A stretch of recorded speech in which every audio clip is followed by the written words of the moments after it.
Olá pessoal do oitavo ano, todos bem-vindos, sejam todos bem-vindos a mais um momento aqui de aulas. Nós estamos na unidade 4 e nós continuamos verificando novas informações sobre o que acontece na superfície terrestre, né?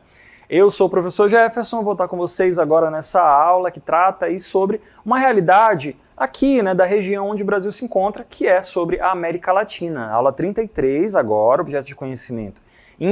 Identidades e interculturalidades regionais, Estados Unidos da América, América Espanhola e Portuguesa e África. A gente vai ver nessa aula, pessoal, sobre algumas características da América Latina. A gente já sabe uma ou outra coisa sobre a pobreza, sobre as desigualdades e tudo mais, e a gente vai entender um pouco mais sobre a questão da população da América Latina, algumas características gerais, o que tem para melhorar, como é que está organizada, as diferenças entre alguns países, né, da América Latina, e é isso. Vamos dar uma olhada nessa aula.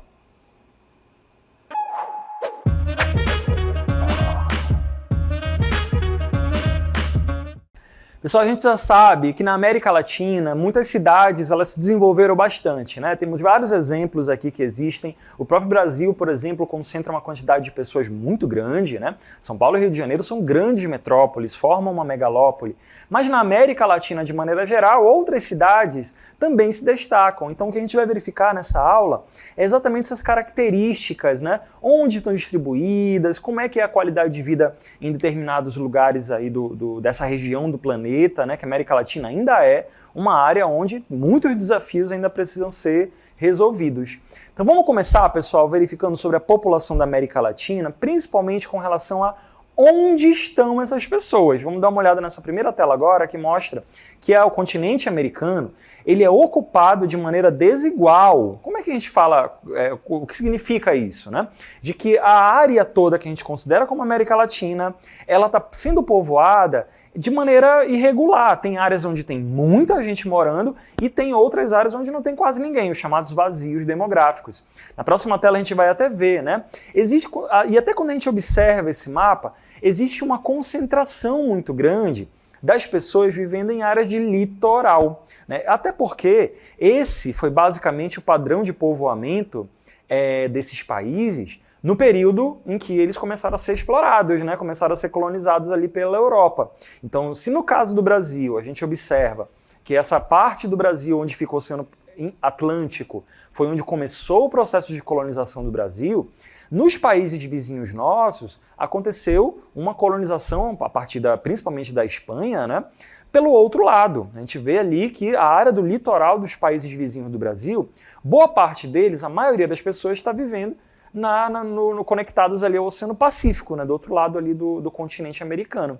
Então, pessoal, a gente tem aqui, quando a gente fala de distribuição, a gente vai mostrar para vocês aqui essa pequena estrutura, para a gente tentar entender mais ou menos como é que está essa distribuição. De maneira geral, né, quando a gente fala assim em linhas gerais, a gente pode ver povoamento no continente americano, na América Latina principalmente, nesses 4 grandes grupos, vamos colocar assim. O primeiro grupo que a gente vai ver agora é essa parte leste, né? Toda essa parte ali conectada com o Oceano Atlântico. A gente observa que existe um índice maior de densidade demográfica, ou seja, uma quantidade maior de pessoas vivendo no mesmo lugar, né? Justamente porque, no caso aqui dessas áreas, principalmente do Brasil, né? É onde ocorreu o começo da colonização brasileira, né? Portugal ocupou essas áreas todas, vindo sempre em direção ao oeste, né? Então, essa parte leste aqui do continente ali americano, onde fica a América Latina, e até mesmo da América Anglo-Saxônica também aconteceu dessa forma, né? As pessoas começou a colonização naquelas áreas lá e foram em direção à área oeste. Quando a gente vem na parte sul da América Latina, né, a gente observa uma característica interessante, que é a temperatura. O extremo sul da América Latina, gente, é uma área muito mais fria, porque é uma área mais próxima ali do oceano glacial antártico, né? É uma área bem mais fria, onde tem áreas onde acumula gelo, inverno muito mais forte, e por isso vai ter uma menor densidade, vai ter menos gente morando. Áreas que são muito extremas assim, geralmente tem menos gente morando, né? Áreas muito frias também não tem como, né? Não tem concentrado muitas pessoas. Quando a gente vai observar essa parte central da América Latina, a gente tem o quê? A floresta amazônica, principalmente, né? A gente tem ali uma baixa densidade demográfica, principalmente por conta da floresta amazônica, que é a região amazônica, né? Mas também tem outras áreas de cerrado, áreas que são semiáridas, né? Vai ter também uma dificuldade ali com relação à quantidade de pessoas vivendo naquela área. Ao mesmo tempo, a gente tem aqui a porção oeste, né? O outro lado de lá, né?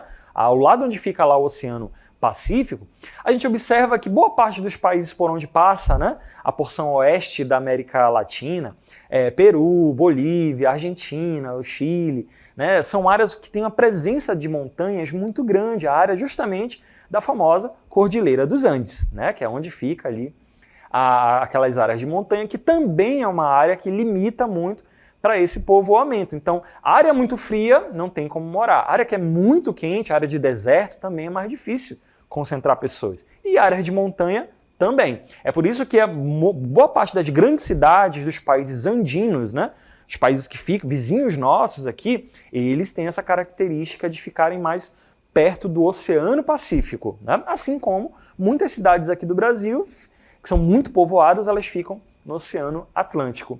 Ao longo do tempo, pessoal, a gente vai ver agora sobre características ali, né, na quantidade de pessoas. Quando a gente fala de maneira geral, o século XX, aqui na América Latina, ocorreu ali o que a gente chama de explosão demográfica nos países latino-americanos. O que significa isso? Foram que muitas crianças foram nascendo ao longo do tempo. Aumento na taxa de natalidade, é exatamente isso, né? Pessoas tendo ali uma quantidade de filhos muito alta para aquele país e povoando aquele país ali, né, de criança. Ao mesmo tempo, ao longo do século XX, com o avanço da medicina, tudo isso aí também acabou causando a redução das taxas de mortalidade, né? Tudo isso causado pelas melhorias médico-sanitárias. O que isso significa? Melhoria médico-sanitária que ajuda na taxa de mortalidade, né? Quando você tem uma pessoa que fica doente, né, ela acaba precisando de atendimento médico. Se aquele país, há 100 anos atrás, né, a humanidade, há 100 anos atrás, ainda não tinha cura para determinadas doenças, ainda não tinha um tratamento adequado para determinadas doenças. Mas ao longo do tempo, a medicina foi avançando e as pessoas, o que antigamente matava determinado grupo de pessoas, hoje em dia você toma um comprimidinho, toma um remédio, toma uma vacina, né, e acaba melhorando daquela doença. Então é isso que ocorreu, né, com relação aos países da América Latina e do mundo todo de maneira geral, como a gente vai ver na próxima tela. Campanha de vacinação, investimento em atendimento médico, ampliação do tratamento da água, coleta de lixo, de esgoto. A gente ainda tem essas características ali, muitas delas, né, melhorando, ainda tem muita coisa para avançar. Mas historicamente falando, os índices de saúde chegaram também, né, para os países mais pobres em alguma medida.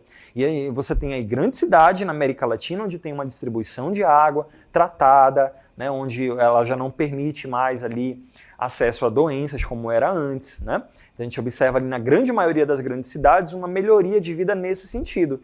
Então, por mais que a população da América Latina, na sua grande maioria, seja pobre, essa população pobre ela está tendo algum acesso a campanhas de vacinação, a tratamento de saúde, e isso acaba fazendo com que a pessoa seja pobre, mas viva muito, viva mais, né, do que os seus antepassados.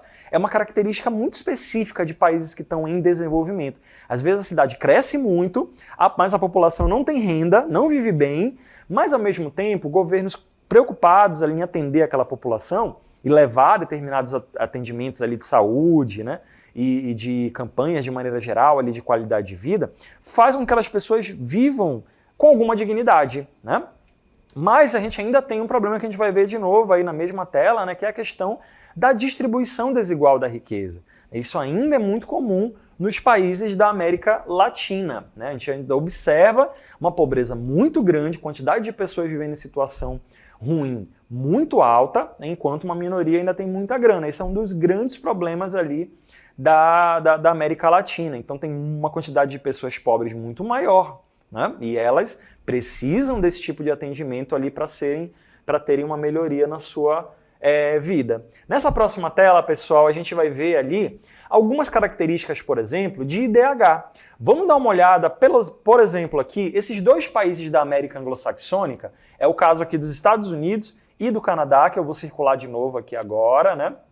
em vermelho, são países da América anglo-saxônica. Olha o IDH deles, a gente já sabe o que é IDH, certo? É quase 1, né? 0,92 assim, em 2015. Né? Então são ali dados que mostram que são países com qualidade de vida muito alta. Mas quando a gente olha os outros países da América Latina, os índices vão reduzindo. O Chile, né, tem um dos maiores IDHs aí, com 0,84, aí vem a Argentina com 0,82, Panamá com 0,78 e assim sucessivamente. Os índices vão diminuindo aqui, né? Brasil, Colômbia, Suriname, muitos países da América Central, América do Sul, com índices cada vez mais baixos de IDH. Então existe essas diferenças, essa desigualdade com relação à qualidade de vida, sim. Enquanto nos países da América anglo-saxônica tem ali um desenvolvimento maior, para nós aqui ainda tem muitos desafios a serem enfrentados, principalmente num país que é muito grande, como é o caso do Brasil.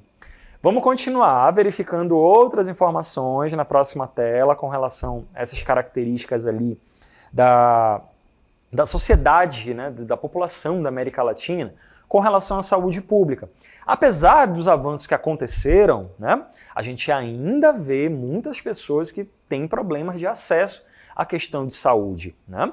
As pessoas vivem em condição de pobreza, renda insuficiente, né, dificuldade ali de acessar medicamentos, muito da parte mesmo de não ter renda, não conseguir comprar, e aí alguns governos que não estão preocupados em atender aquela população não atende e as pessoas acabam ficando ali soltas, né? Então a questão de saúde é muito preocupante, sim, em vários países pobres e América Latina também. Então ainda existe, por exemplo, no Brasil durante muito tempo, né, foi problemas de mortalidade infantil, doenças como sarampo, paralisia infantil, enfim, cólera, né? Matavam muitas pessoas, prejudicavam muitas pessoas. Hoje em dia, tratamento de água, tem o uso ali, né, de outros elementos que auxiliam no tratamento, então as pessoas acabaram sobrevivendo a determinadas doenças. Vamos continuar, pessoal, verificando aí novas informações com relação à América Latina. A gente tem aí, por exemplo, olha só, essa próxima tela que a gente tem aí agora, temos aí um gráfico que mostra as taxas de mortalidade infantil de um lado, né? A gente tem aí quantas pessoas estão morrendo antes de completarem um ano, no ano de 2016, essa primeira tabela aqui, vamos observar apenas ela. Quando a gente compara, né, os índices de mortalidade infantil, a gente vê uma desigualdade muito grande. Olha aqui de novo, o Canadá e os Estados Unidos, ó, cerca de 5 a cada 1.000 nascidos vivos no Canadá e 7 a cada 1.000 nascidos vivos nos Estados Unidos, morrem. Então, um índice que é muito baixo comparado, por exemplo, a países como Bolívia e o Haiti. Né? Olha aqui a Bolívia, 37 e 67 no Haiti. Isso significa que essas crianças estão sendo mal atendidas com relação aos seus primeiros momentos de vida. Né? Quando a gente verifica a expectativa de vida ao nascer, que é esse outro gráfico aqui, que mostra ali quantos anos, em média, né, as pessoas conseguem viver nesses países, vão observar, por exemplo, os Estados Unidos e o Canadá também, ó, com índices muito baixos, muito altos, né? Cerca de 82 anos no Canadá e cerca de 79 anos nos Estados Unidos, dados de 2016. Então são índices bem maiores do que o de outras áreas, por exemplo, como é o caso da Bolívia e do Haiti novamente, né? Olha os dados aqui, 69 anos em média na Bolívia e 63 anos em média no Haiti. Então é uma desigualdade muito grande. E esses gráficos estão dizendo o que para a gente? Que a qualidade de vida nos países da América Central, da América do Sul, ainda tem uma série de desafios ali, não está tão bem resolvido assim. Né? Vamos continuar verificando outras informações com relação à estrutura etária. Mais ou menos a gente já sabe, né? Países pobres, a tendência é ter uma quantidade de crianças maiores, né? Em quantidade maior. Então, na América Latina, existem ainda taxas de natalidade muito altas e expectativa de vida mais baixa do que nos países ricos. Ou seja, as pessoas estão tendo muitos filhos e não estão vivendo tanto, não tem uma quantidade de idosos muito grande. Isso é consequência direta das características daquela população. Então, gente, existe na América Latina ainda uma maioria de crianças e de jovens. Lembrando que a gente não está falando só de Brasil aqui, né? O Brasil está numa situação um pouquinho diferente. Mas nos países da América Latina existe uma maioria de crianças e de jovens. Ao contrário ali da América anglo-saxônica, né? Estados Unidos e Canadá. a gente tem ali uma quantidade maior de adultos e idosos, pessoas vivendo bem, né, em faixas etárias maiores. Olha só, vamos ver de novo as pirâmides etárias, pessoal, de alguns países. Os países latino-americanos têm algumas pirâmides etárias que lembram um pouco a de países ricos, não é? A gente tem ali alguns países que estão desenvolvendo ali e a característica da sua população de ter menos filhos vão se assemelhando à de países mais ricos. Né? A gente tem aí, por exemplo, o Uruguai. A pirâmide está ficando mais afunilada, né? Como a gente vai ver na próxima tela aí, inclusive. Né?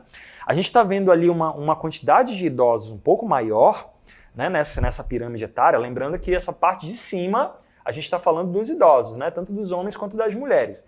É um número maior do que nos países mais pobres. E ao mesmo tempo a gente observa aqui que as crianças, os bebês, estão num nível menor do que o de outras áreas aqui, os outros jovens, ó, as barrinhas, ou seja, a quantidade de pessoas é maior. Ou seja, significa que os adultos estão tendo menos filhos nessas áreas ali do Uruguai. Então é uma modificação que está acontecendo a partir, né, da mudança no perfil da população.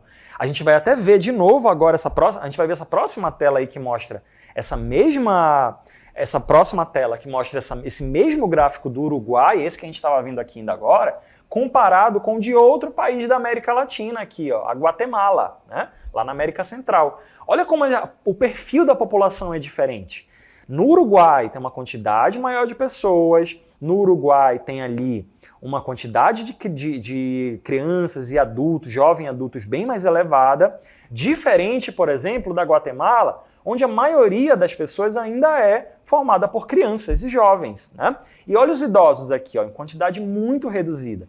Essas diferenças é que mostram essa desigualdade, né, entre as populações dentro da nossa própria região. Se no Uruguai a gente tem uma população que está ali se desenvolvendo, crescendo, reflexo da economia, da qualidade de vida, etc., ainda existem países que têm uma característica da população de país pobre mesmo. Né? Essa próxima tela a gente vai ver, inclusive, sobre o Brasil. Né? Pirâmide etária ali do Brasil comparada com a pirâmide etária do Canadá. Né? A gente observa aqui, por exemplo, que a gente tem uma projeção para 2030, que é exatamente essa linha azul aqui, ó, que eu vou até circular. É uma outra forma de mostrar uma pirâmide etária, né? Até essa linha azul aqui, que eu vou circular aqui de vermelho, ela mostra mais ou menos uma projeção para 2030 que a pirâmide vai ficar muito diferente, né? Ela vai ficar parecendo uma letra A, né? Com uma quantidade de adultos muito grande, de idosos também, uma quantidade boa, e de crianças cada vez menor. É uma situação que é muito diferente, por exemplo, lá dos anos 90 no Brasil. Olha só a pirâmide etária do Canadá, com uma quantidade de idosos bem relevante para a sociedade lá. Enquanto isso, ó, as crianças, as pessoas dessas faixas etárias aqui menores, é uma quantidade bem menor. Então essa é uma característica que a gente já consegue observar, por exemplo, no Brasil. Mesmo o Brasil não sendo da América anglo-saxônica, mesmo o Brasil não sendo considerado um país desenvolvido, é um país emergente, né? Ainda assim, ele está com uma pirâmide etária que está se encaminhando para parecer com a de países mais ricos. Né? Essa é uma coisa interessante da gente observar que está acontecendo na sociedade brasileira. Né? Os adultos tendo menos filhos, né? E esses adultos envelhecendo, e eles estão envelhecendo com qualidade de vida, estão melhorando ali, né? Então tem ali se cuidando um pouco mais, e essa é uma característica da população brasileira, assim como aconteceu nos países mais ricos da Europa, Estados Unidos, Canadá, Japão, né? A diferença é que lá tem muito mais qualidade de vida, muito mais dinheiro. Aqui as pessoas estão vivendo muito, mas continuam pobres, né? Essa, enfim, característica da população brasileira. Na próxima tela a gente vai ver esse mapa que mostra ali a taxa de alfabetização das pessoas, né? A gente tem ali uma quantidade de pessoas que são alfabetizadas, elas sabem ler, escrever, calcular, né? São dados mínimos ali, né? Esses tons em cor mais verde escura mostra que tem uma quantidade de pessoas que são alfabetizadas. Quanta porcentagem de pessoas nesses países que estão alfabetizadas? Então a gente tem aqui, né, essa parte aqui onde fica o Chile, a Argentina, essa parte onde está aqui a América Central, Caribe, né, Cuba, Venezuela também, como áreas onde tem uma quantidade de pessoas que são alfabetizadas. Mas a gente tem os outros países, inclusive o Brasil incluso aqui, onde a gente ainda observa cerca ali de 80%, 70% da população que ainda que é alfabetizada, ou seja, ainda existe uma quantidade de pessoas que estão com essa dificuldade, né? Como é o caso aqui da América Central, a Guatemala, Panamá, ainda tem ali uma quantidade de pessoas que não são alfabetizadas nessa área. É sobre isso, sobre essas diferenças com relação ali à qualidade de vida da população, né, as características da população. Sobre isso, eu vou trazer aí ele, né, o nosso amigo aí, o Curumim, né, tudo bem, meu querido? Vamos lá, né? Estamos falando sobre pessoas nessa aula, pessoas da América Latina, e eu sei que você tem mais informações para trazer para a gente com relação à população na América Latina, o desenvolvimento, a questão própria do trabalho, né, da economia desses países. Conta pra gente aí, Curumim. E aí, pessoal? A gente já sabe que o Brasil é um país muito grande. Mas é sempre bom lembrar que nosso país faz parte de um continente muito maior, que é a América. E é por isso que aqui a natureza tem um monte de coisas para serem usadas pelo homem. A América é rica em recursos naturais que dá para serem usados de várias maneiras. Olha só! A formação geológica que aconteceu aqui fez com que desse para explorar muitos minérios.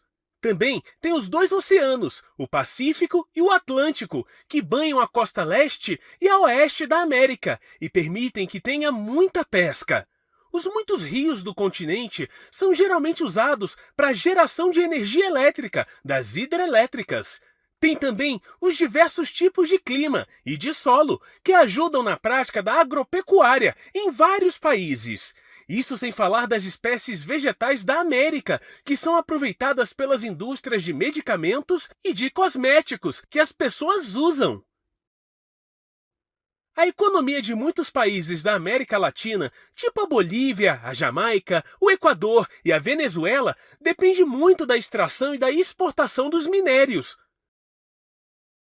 Só que tem um problema. A maior parte desses países não consegue fazer tudo para conseguir esses produtos sozinhos. E, por isso, outros países acabam fazendo, principalmente os mais desenvolvidos. É por isso que dizem que a América Latina é economicamente dependente dos países ricos. Isso até acontece no Brasil, mas aqui a economia é bem mais desenvolvida do que nos outros países da América Latina. Ainda bem, né, professor? Tchau, pessoal! Ainda bem mesmo, Curumim. O Brasil tá, né, caminhando ali devagar, mas e sempre. Mas essa característica da economia dos países da América Latina, ela também, né, ela é reflexo de toda essa exploração que foi acontecendo. Então os países estão buscando tentar crescer, né? Demorou muito para os países forem se desenvolvendo. Ainda tem muita coisa para fazer, mas eles estão correndo atrás ali para tentar melhorar a vida da população que mora nesses países ali, melhorar a qualidade de vida, né? O fato do que a gente viu ainda agora, no começo da aula, com relação às características da população, é reflexo também desse atraso e dessa dependência que os países têm, né? Com relação ali aos países mais ricos, né? Vamos continuar então verificando uma dessas atividades que a gente falou aqui, que o Curumim comentou, né? É a questão da indústria na América Latina. Como a gente falou, a industrialização por aqui ela foi tardia, ela aconteceu depois dos países mais ricos, da América Anglo-Saxônica, né, Estados Unidos, Canadá, os países da Europa, o Japão.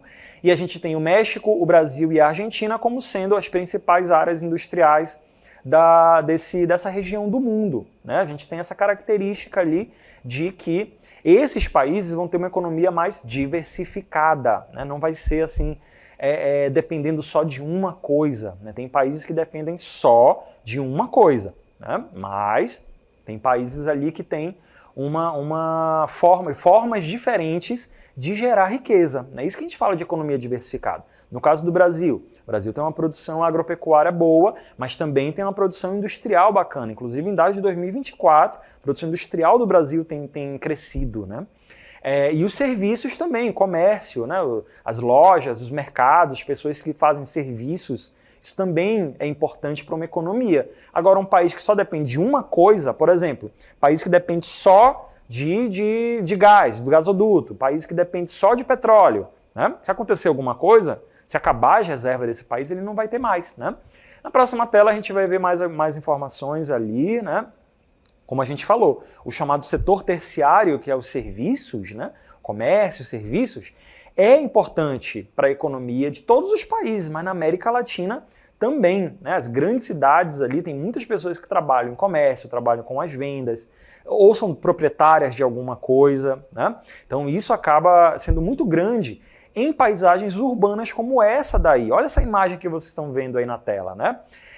As pessoas ali não têm atividade rural ali, por exemplo, e também não tem fábrica nessas áreas. Afinal, o que essas pessoas fazem nessas áreas ali para ganhar dinheiro, né? O que essas pessoas fazem aí para ganhar dinheiro, né? Deve fazer outros tipos de serviço, né? Que possa resolver, né? Tem pessoas que trabalham aí, por exemplo, em bancos. Banco não se produz nada, só gerencia o dinheiro dos outros, né? Pessoas que trabalham ali com outros serviços, restaurantes também, né? Tem toda essa característica ali que é comum em todos os países, na verdade, né? Quando o que aconteceu, o que está escrito ali embaixo, né? Quando a mão de obra ela é dispensada dos setores primário e secundário, e aí ela vai para o comércio e para os serviços. Vamos relembrar? Setor primário é a agropecuária, pessoas trabalham com o campo, com coisas relacionadas à natureza, né? Manipulam esse tipo de atividade.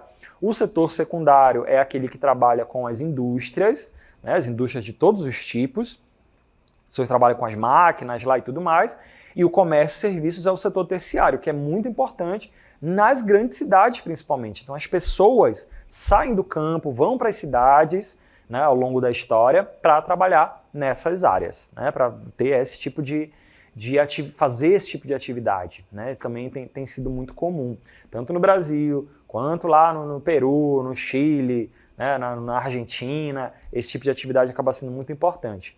Essa última tabela que a gente vai mostrar para vocês agora, ela traz ali exatamente essa divisão pelos setores da economia e o quanto que eles participam do PIB do país, né? O quanto que eles participam ali do PIB do país. Quando a gente observa só em 2016, a gente tem aqui a agricultura, a indústria e os serviços. Vamos observar só os serviços, por exemplo, só essa terceira coluna aqui. O Brasil, para vocês terem uma ideia, tem ali 70% do PIB, da economia do país, depende dos serviços, né? Coisas que são feitas, né? Comércio, né? O tanto de dinheiro que circula, né, por essas áreas ali, né? Na Argentina, a mesma coisa, ó, cerca de 60% do dinheiro produzido, gerado por esse país, acaba sendo vindo somente lá dos serviços. Então a gente tem ali uma participação muito grande desse tipo de atividade. E assim vai sucedendo em outros países ali. Para vocês terem uma ideia, esse tipo de atividade, comércio, serviço, né, pessoas que trabalham no setor terciário, acaba sendo muito importante na medida em que as cidades vão crescendo, vão se desenvolvendo, né? A população também vai tendo acesso aos serviços e isso vai gerando esse tipo de resultado, né? Esse tipo de atividade econômica acaba sendo muito importante para todos os países e na América Latina também não seria diferente.